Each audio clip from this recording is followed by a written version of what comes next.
All right, let's just jump right in. Have you ever felt like you need, I don't know, a secret decoder ring just to figure out what a 10-year-old is talking about? Yeah, you are definitely not alone. And today, we're not just going to learn some new words. No. We are going to crack the code on Jenna Alpha's secret language. We're doing a full-on grammatical deep dive.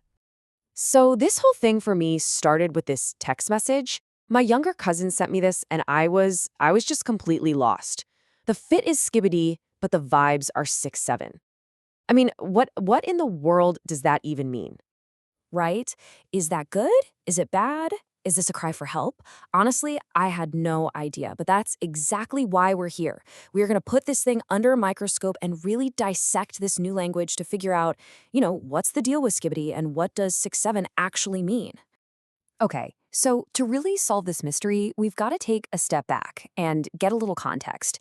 Because this feeling, the one where you feel completely out of the loop, it's not new at all. This is not the first time a younger generation has totally baffled their elders with their own secret language. It's a tale as old as, well, generations. I mean, think about it. Every single generation has its signature slang, right? Boomers had groovy, millennials, we had crunk, and of course, Gen Z gave us the gift of yeet. But Gen Alpha, the kids born after 2010, they've taken this to a whole different level. Their words aren't just, words. They are these super complex, super flexible grammatical tools. All right, let's open our first case file. And we have to start with the big one, the most infamous term of them all, skibbity.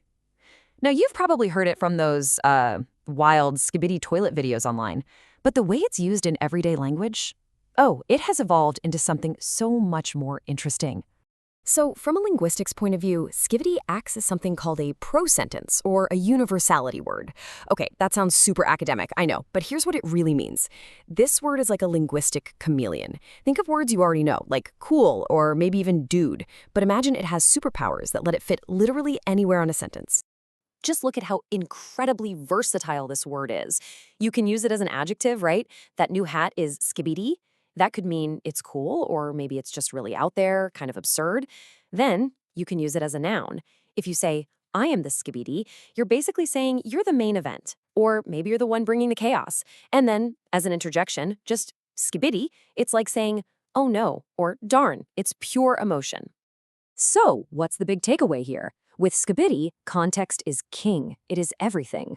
The word can mean chaotic, cool, absurd, or just, extremely online. And because it doesn't have one single locked-in definition, it's pretty much grammatically indestructible. You literally can't use it wrong. Okay, so that's skibbity. It's a great word for describing, well, things and situations. But what about feelings? How do you talk about what's going on inside? For that, we turn to our second case file, the numerical term 6'7". Yeah, this is where we get into the math of emotion. So when you hear a kid say they're feeling 6'7", they're using a concept that linguists call numerical pragmatics. Again, sounds complicated, but it's actually simple. It's a linguistic shortcut. You're using numbers to stand in for really complex emotional states. It's a way to be super precise about your feelings without having to use a ton of words. And, we all get this on a basic level. We're all familiar with that classic 1 to 10 scale, right? If you say, I'm a 10, everyone knows you're feeling amazing. You're on top of the world. And if you say, I'm a 2, well, we know things are pretty awful. It's a really straightforward system of highs and lows. But 6'7", see, that's where things get really nuanced. It lives in this very specific kind of murky space. If you think about it on that scale, a 6 is, a little bit above average. A 7 is pretty good.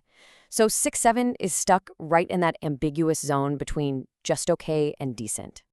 What the speaker is doing here by saying 6 to 7 is using a grammatical tool called hedging. It means they are deliberately not committing to a strong feeling one way or the other. They're not great, but hey, they're not bad either. It's the absolute perfect way to describe that feeling of ambivalence, or a situation that is just fine. It's like you're in a state of flux.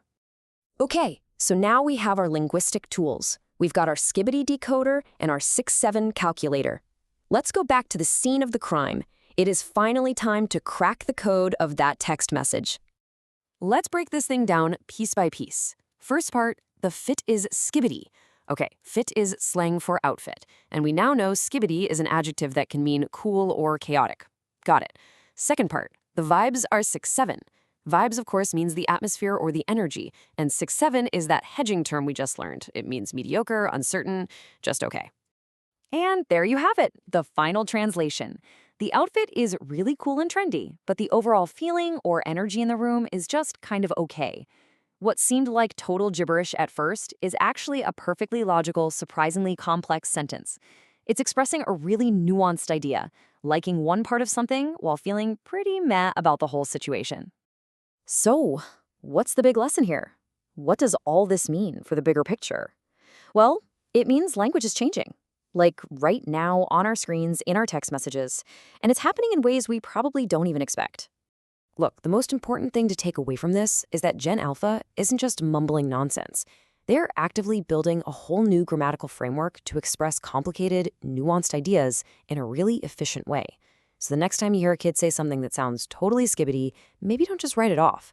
The future of grammar is, well, it's definitely weirder, but it's also a whole lot smarter than we give it credit for. Which brings me to my final question for you.